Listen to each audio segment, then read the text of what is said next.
"Look," Maggie gasped, pointing. In the mist ahead, a figure was taking shape. It was hard to make out at first, but as it solidified, Maggie felt her heart stop. It was Mike, standing still and silent, his back to them. "Mike," Maggie cried, starting forward. But Mrs. Abernathy's iron grip on her arm held her back. "Wait," the old woman warned with her eyes wide with fear. "That might not be your son." As if in response to her words, the figure of Mike slowly began to turn. And as it did, Maggie realized with growing horror that Mrs. Abernathy was right. Whatever this thing was, it wasn't her son. The face that turned towards them was Mike's, and yet not Mike's. The eyes were too dark, too deep, like windows into an infinite void. And the smile that spread across its face was far too wide, filled with too many teeth. "Mom," it said in a voice that was Mike's and yet terribly, horribly wrong. "I've been waiting for you." Maggie stumbled backward, her heart pounding. Frank raised his gun, though his hand trembled visibly. "What is that thing?" he whispered hoarsely. Mrs. Abernathy stepped forward, her eyes narrowed. "It's not your son, Maggie. It's something else. Something from deep in the fog." The thing wearing Mike's face tilted its head, its too wide smile never faltering. "Don't you want to come with me, Mom? There's so much to see in the fog." Maggie felt tears welling up in her eyes. "Where's my real son? What have you done with Mike?" Mrs. Abernathy's voice was low and urgent. "Don't talk to it, Maggie. We need to move. Now." As they began to back away, the creature's form started to shift and blur, its features melting like wax. Maggie had to stifle a scream as it began to elongate, limbs stretching impossibly long, fingers extending into wicked claws. "Run!" Frank shouted, firing a shot that seemed to be swallowed by the fog. They turned and fled, the sound of something large moving through the mist behind them. As they ran, Mrs. Abernathy began to speak, her words coming in breathless gasps. The three of them huddled in the alley, the fog pressing in around them. Mrs. Abernathy's eyes were distant, haunted by memories long suppressed. "The fog. It's not just fog," she began, her voice barely above a whisper. "It's a gateway, a tear in reality itself. And I saw how it all began." Maggie and Frank leaned in, their faces a mix of fear and curiosity. Mrs. Abernathy took a shaky breath. "It was that night. I was just a girl, out with my boyfriend Tom, out at the lake on Lover's Lane. We saw lights in the woods, heard chanting. We should have run, but we were young and foolish." Her voice trembled as she continued. "There was a group performing some kind of ritual. They were trying to open a doorway to somewhere else, somewhere wrong. We watched, hidden, as they chanted around a bonfire. Then something started to appear in the flames." Frank's brow furrowed. "What was it?" "I don't know," Mrs. Abernathy admitted. "It was vast and terrible, something that hurt to look at. Tom. He had his hunting rifle. He thought he could stop it, protect us." Maggie gasped. "He shot at it?" Mrs. Abernathy nodded grimly. "The moment the bullet struck, everything went mad. The fire exploded, and where it had been, a hole appeared, a void of absolute darkness, surrounded by this unnatural fog." Her eyes squeezed shut, reliving the terror. The fog started to grow, to spread, and as it did, the hole got bigger. It was hungry. It swallowed everything it touched. The cultists, they tried to run, but the fog caught them. I saw them disappear into that darkness, their screams cut off in an instant. "And Tom?" Maggie asked softly. A single tear rolled down Mrs. Abernathy's cheek. "He pushed me, told me to run. The last I saw, he was being pulled into that void. I ran as fast as I could, the fog nipping at my heels. Somehow I made it to the church. But when I looked back, half the woods were gone, swallowed by that hungry darkness. Frank's face was pale, but it stopped. The fog, the hole, it receded eventually, Mrs. Abernathy said. But it never truly went away. And now it's growing again, stronger than before. Maggie's eyes widened with realization. And you think Mike might be in danger of being taken like Tom was? Mrs. Abernathy nodded solemnly. The fog is a gateway to everywhere and nowhere. Some things we see are echoes of different times, past, future, might have beens. But the things from deep in the fog, from that void, they're not meant for our world. They feed on fear and suffering, and they'll do anything to break through fully, like pretending to be Mike? Maggie asked as a chill ran down her spine. Exactly, Mrs. Abernathy confirmed. They'll use our deepest desires, our greatest fears against us. We can't trust anything we see or hear in this fog. A distant, discordant music began to filter through the mist, beautiful and terrible all at once. Frank peered around the corner, his hand tightening on his gun. So how do we stop it? Mrs. Abernathy shook her head. I've spent my whole life trying to figure that out. But first, we need to find Mike. We have to believe he's still out there, still himself. Maggie squared her shoulders, trying to push down her fear. Thank you. I'm not leaving without him. The trio pressed on through the thickening fog, each step more treacherous than the last. Reality seemed to warp around them, buildings stretched and twisted, streets looped back on themselves impossibly. The air was filled with whispers and half-heard melodies that set their teeth on edge. Suddenly, Maggie froze. Did you hear that? A faint, familiar voice called out through the mist. Mom, Mom, where are you? Mike. Maggie cried, her heart leaping. She started forward, but Mrs. Abernathy grabbed her arm. Wait, the old woman cautioned. Remember what we saw before. It could be another trick. Frank nodded grimly. We approached together slowly, eyes open for anything unusual. They moved cautiously toward the source of the voice. As they drew closer, they saw a huddled figure in the fog. It was Mike, curled up against the base of a lamppost, his eyes wide with fear. Maggie's breath caught in her throat. Mike? Honey, is that really you? The boy looked up, tears streaking his face. Mom? Oh God, Mom, I was so scared. Before Maggie could rush to him, Mrs. Abernathy stepped forward. She studied Mike intently, her eyes narrowed. After a moment, she nodded. It's him. This is the real Mike. Maggie didn't need to hear more. She ran to her son, enveloping him in a fierce hug. Oh, Mike, thank God you're safe. Mike clung to Maggie, trembling. Mom, the fog, it whispers. It tells you things, shows you things. She held Mike close, relief washing over her. Mike, honey, what happened? What did you see out there? Mike's eyes were wide, his voice barely above a whisper. Mom, it was like the whole world went wrong. And then I saw Dad. Maggie's breath caught in her throat.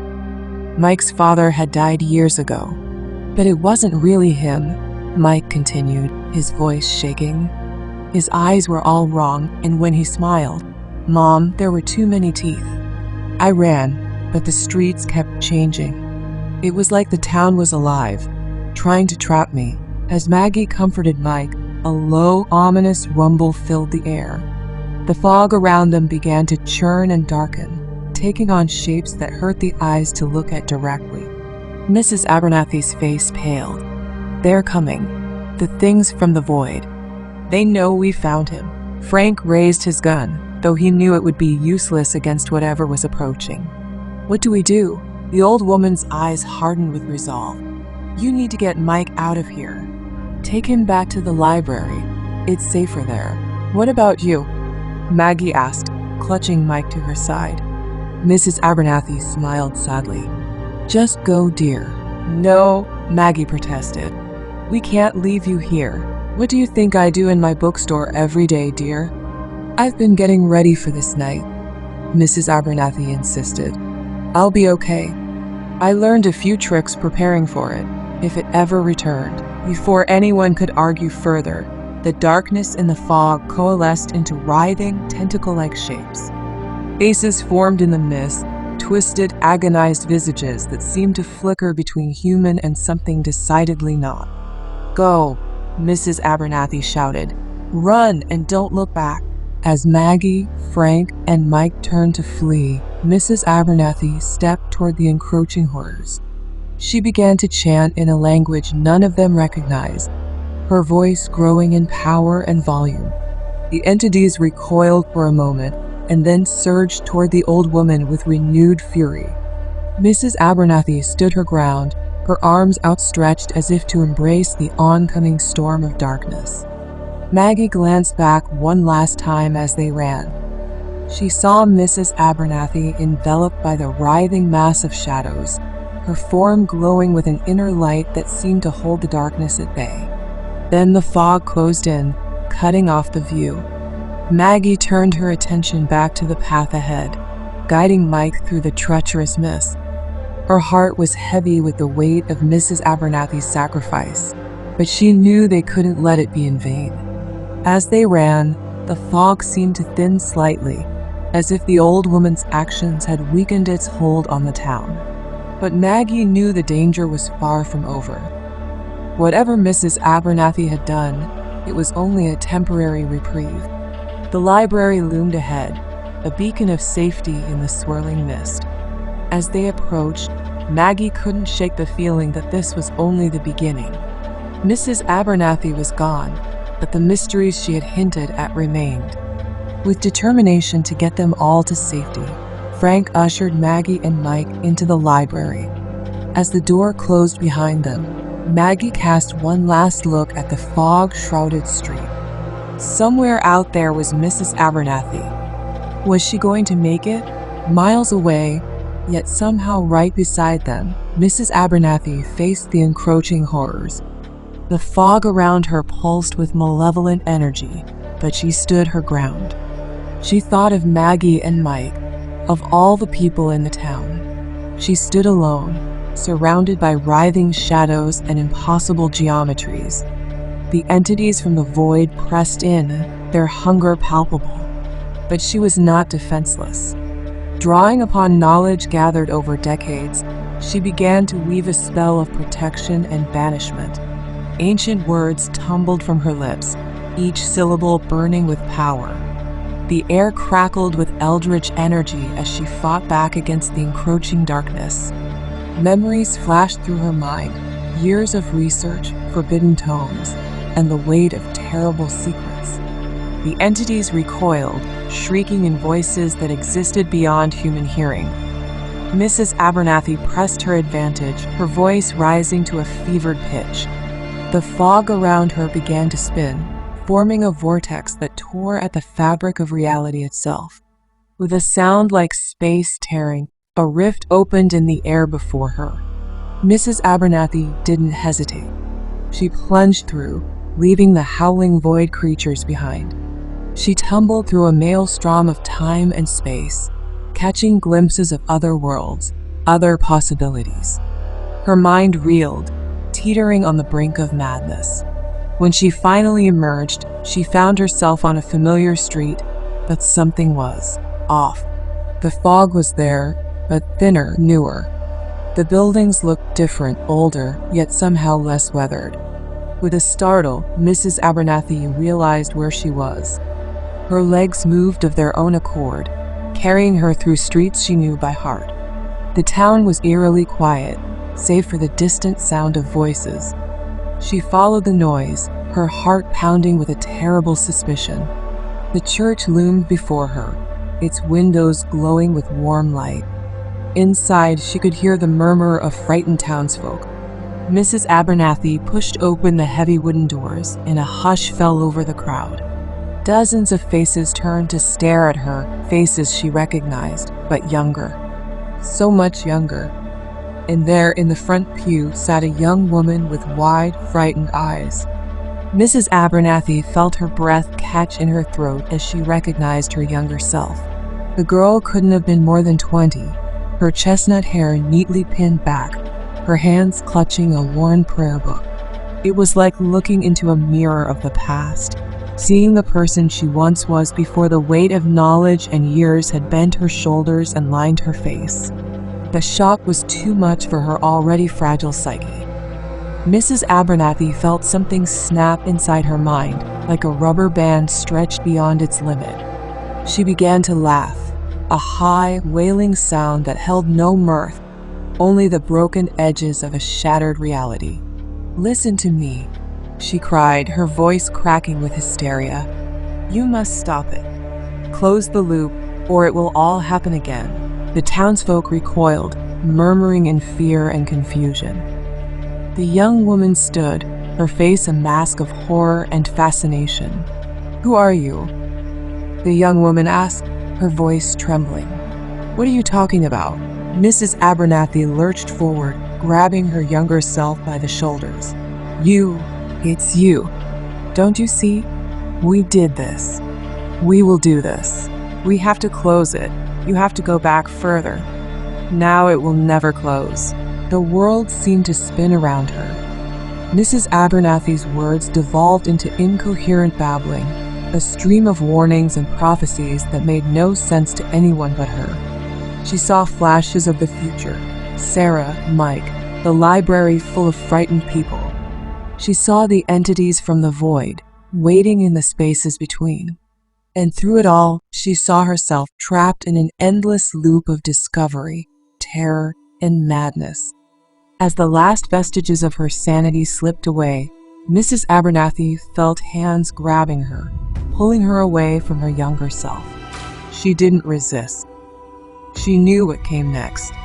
They would throw her out into the fog, where she would vanish. The cycle would continue. It had always continued. As the church doors closed behind her, Mrs. Abernathy stumbled into the mist.